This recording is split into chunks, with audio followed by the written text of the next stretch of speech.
بسم الله الرحمن الرحیم. السلام علیکم.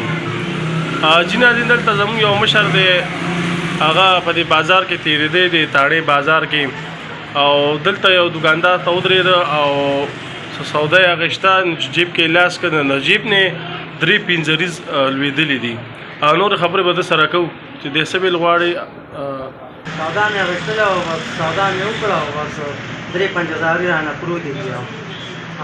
ښه، دا 3-5 د دې مشر نه پرېوتې دي، څه سودا له راوته بازار ته. نو زه دا وایم که چا له په ګوتو ورغلي د دې مشر نمبر به په سکرین باندې به چلیږي، نو په دې باندې بیا دې سره رابطه وکړي.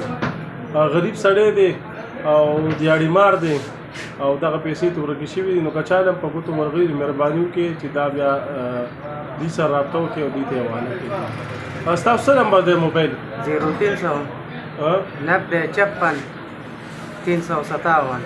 صحیح شو.